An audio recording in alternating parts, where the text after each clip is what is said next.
전망하는 남자 골든마우스 인사드립니다. 오늘 퇴근 전에 여러분들하고 부동산 주요 뉴스를 한번 살펴볼 건데요. 오늘 제 눈에 띄는 주요 뉴스가 일부 자극적인 내용일 수도 있는데요. 한국감정원의 2020년 부동산 시장 전망을 발표를 하면서 그 내용 중에 보유세가 2022년도까지 강화된다는 내용과 함께 서울 지역, 저도 좀 보도자료를 보면 서울 지역 1주택당 연간 37만원부터 2,300만원까지 세부담이 증가한다는 내용과 함께 한국감정원이 2020년 부동산 시장 전망을 발표를 했는데요. 퇴근 전에 여러분들과 함께 보도자료에 대해서 한번 살펴보면서 실질적으로 어떻게 나왔나 항상 말씀드린 것처럼 원문으로 한번 살펴보고 저도 퇴근 준비하도록 하겠습니다. 한번 살펴보도록 하겠습니다. 예, 한번 살펴보도록 하겠습니다. 한국감정원 2020년 부동산 시장 전망을 대해서 발표를 했는데요. 2020년 연간 전망으로 전국 주택 매매 가격은 0.9% 하락할 것으로 전망하고 있으며 주택 전세 가격도 0.4% 하락할 것으로 전망하고 있습니다. 주택 매매 거래량도 80만 건으로 19년도 대비 0.7% 감소할 전망이라고 예상했으면서 2019년도 동향을 발표를 했는데요. 전국적으로는 주택 매매 가격은 0.36% 하락했으며 주택 전세 가격도 1.26% 하락했다는 동향에 대해서 발표를 했습니다. 제가 아까 말씀드린 것처럼 일부 부동산 기사에 대한 오늘 헤드라인 뉴스로 보유세 부담이 많이 늘어났다는 기사들을 많이 또 접하신 분들도 있을 텐데요. 실질적으로 어떤가 한번 저랑 한번 살펴보도록 하겠습니다. 이 표도 한국감정원에서 발표한 표인데요. 한번 살펴보겠습니다. 보유세 강화에 따른 세부담 증가와 시장 영향에 대해 보고서를 발표를 했는데 목적은 12.16 대책 보유세 강화에 따른 세부담 증가와 그 영향에 대해서 분석을 했는데요. 보유세 산정 시뮬레이션 방법은 이 보고서에 담겨있는 내용 보면 개인 보유주택에 따른 세액 추정, 규제지역, 세액 감면, 세부담 상한제, 세제 간 중복 부분을 고려했다는 내용과 함께 보유세 강화로 인한 세부담 증가분이 12.16 대책 이전 세법과 12.16 대책 규제 세법에 적용된 차액에 대해서 설명하고 있는데요. 한번 보도록 하겠습니다.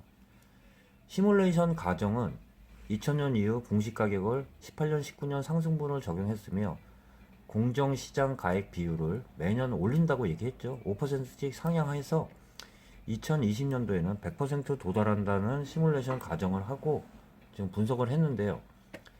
지금 이 부분이 보통 기사들이 많이 인용하는 부분인데요. 세부담 증가분이 보유세 강화에 따라 2020년도 서울 지역 1주택당 37만원부터 2,300만원까지 증가한다는 내용인데요.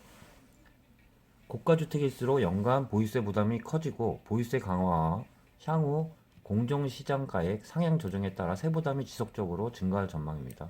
아까 말씀드린 것처럼 100% 도달하는 연도가 2022년도라고 좀 보면 될 것 같고요.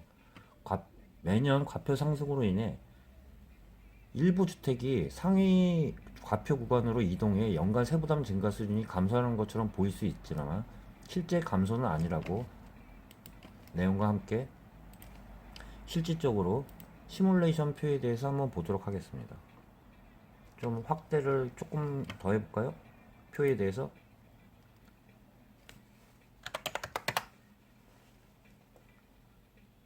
한번 이 표에 대해서 한번 다시 보도록 하겠습니다. 서울 주택시장 종부세율 강화에 따른 평균 보유세 세부담 증가인데요. 이전 세법은 12.16 대책 이전이라고 보면 될 것 같고요. 규제세법은 12.16 대책 이후로 적용되는 거라고 볼 수 있을 것 같은데요. 과표 기준으로 지금 나눠놨습니다. 3억 이하, 3억에서 6억 이하, 6억에서 12억 대하고 12억에서 50억, 50억에서 94억, 94억 초과분에 대해서 얘기가 나왔는데요. 한번 구간별로 보도록 하겠습니다.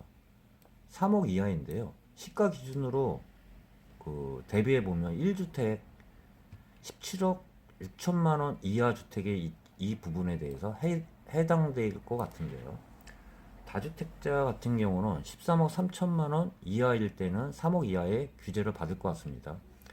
19년도에는 1216 규제 이전 세법에 따라 보유세가 231만 원이었으나 2020년도에는 기존 세법에 따르면 224만 원이었으나 1216 대책 규제 세법에 따라 231만 원으로 7만 원 증가했다는 표를 그렇게 보면 될 것 같아요.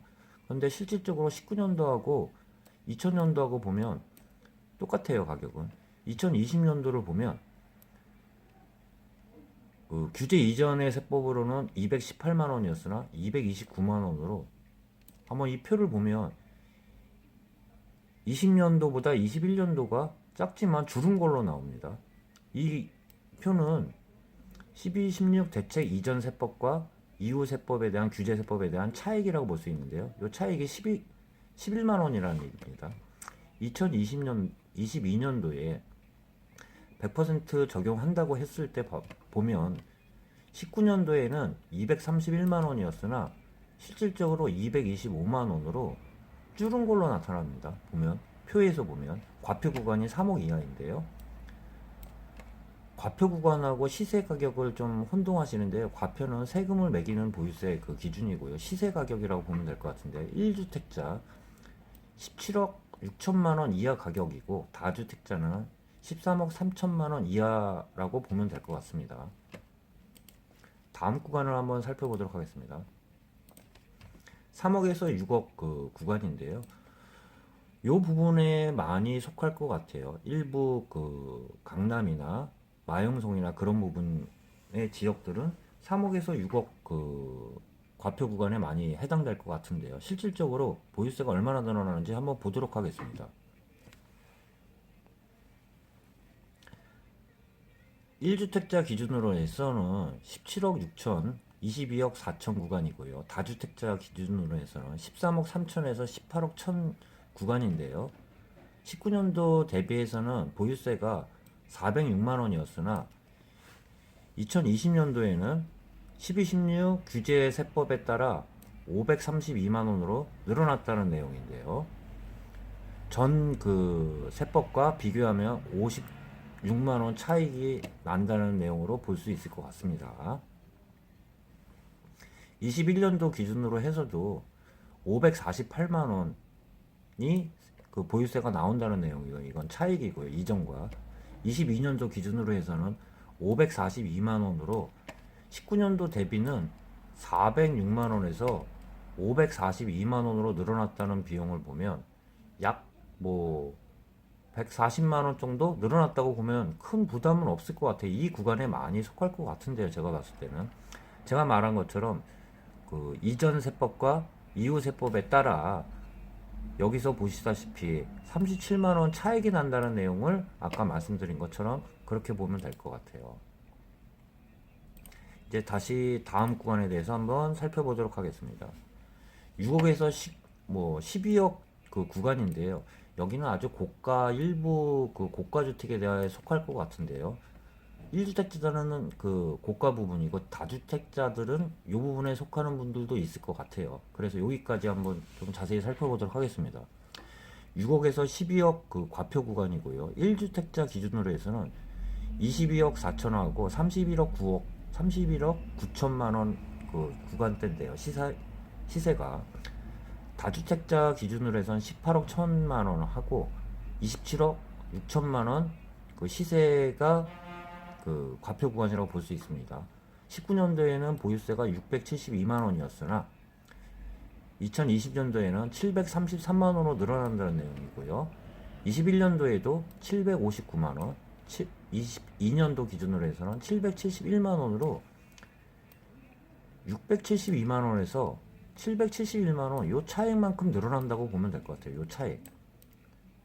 요 기준은 제가 말씀드린 것처럼 12, 16 이전 세법과 규제 세법에 대한 차액이 49만 원이 나온다는 내용. 그렇게 보시면 될 것 같습니다. 나머지 과표 구간을 보면 실질적으로 여기는 얼마나 해당될지 좀 모르겠지만 간단하게나마 살펴보도록 하겠습니다. 과표 구간 12억에서 50억 구간인데 1주택자하고 다주택자 그 시가라고 생각하시면 됩니다.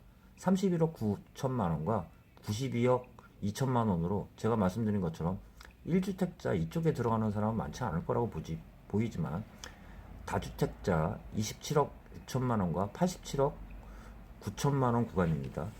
세법만 보면 그 19년도에는 보유세를 2,040만 원 냈던 거를 21년도에는 2,350만 원, 21년도 기준으로 해서는 2,540만 원, 22년도 기준으로 해서는 2,600만 원으로 실질적으로 19년도 대비 뭐 2,040만 원 냈던 게 2,600만 원 낸다고 이렇게 생각하시면 이 그 시가 기준으로 해서는 크게 늘어났다고 볼 수는 없어요. 제가 봤을 때. 다시 그 과표 구간을 또 보면 50억에서 94억 구간인데요.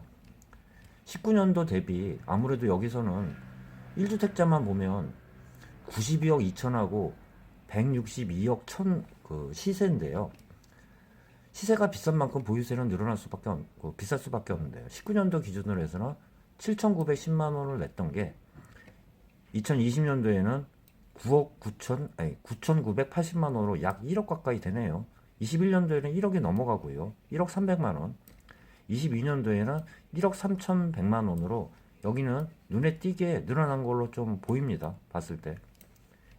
19년도 기준으로는 7,910만 원 냈던 게 22년도 기준으로 해서는 1억 3,100만 원 낸다는 기준으로 볼 수 있을 것 같은데요. 실질적으로 이 구간에 해당하는 사람이 얼마나 될지는 좀 많지 않을 거라고 보이면서 마지막 구간 한번 살펴보면 94억 초과 부분인데요. 1주택자 162억 그 시세 구간이라고 보면 됩니다. 19년도 기준으로 해서는 여기서부터 억소리 나는데요. 보유세가 2억 2,100만 원이었으나 20년도 기준으로 해서 2억 2,600만 원, 21년도에는 2억 2,500만 원, 22년도에는 이건 제가 잘못 봤네요. 다시 한번 보도록 하겠습니다. 19년도에는 2억 2,100만 원이었으나 새로운 규제 세법에 따라 2억 4,200만 원, 21년도에는 2억 4,400만 원, 22년도에는 2억 5,600만 원이 늘어난다는 요 포를 보시면 될 것 같아요. 근데 언론에서 나온 2,300만 원 늘어난다는 과표 구간이 94억 초과분이라고 생각하시면 돼요. 그래서 2,300만 원 기존 보유세 세법에 따라 2억 3,300만 원 냈다는 게 규제 세법에 따라 2억 5,600만 원으로 2,300만 원이 늘어났다는 구간이 94억 초과분이라고 다시 한번 확인해 보면서 실질적으로 이 표를 한번 살펴봤다시피 일반 1주택자나 다주택자들도 요 구간까지 좀 영향을 많이 몰려 있지 않을까 보면 실질적으로 보유세 부담은 아주 크지 않다는 걸로 저는 표에 보이면서 일부 많이 늘어나는 거는 과표 구간이 올라가는 구간인데요. 아까 말씀드린 것처럼 시세가 올라와서 이 과세 구간이 넘어가는 부분에 대해서는 아마 보유세 부담을 느끼지 않을까 그렇게 생각해 보면서 같은 과표 구간 내에서는 보유세 부담은 제가 말한 6억 12억 구간과 12억에서 50억 구간도 여기서는 조금 차이가 나는데요. 6억에서 12억 구간까지는 크게 보유세 부담을 느끼지 않을 거라고 보이면서 단지 과표 구간이 위로 넘어가는 사람에 대해서는 보유세 부담은 아무래도 크게 좀 체감하지 않을까 한번 말씀드려 보면서 영상 마치도록 하겠습니다. 남은 시간 편안한 시간 되시길 바라면서 인사드리겠습니다. 골든마우스였습니다.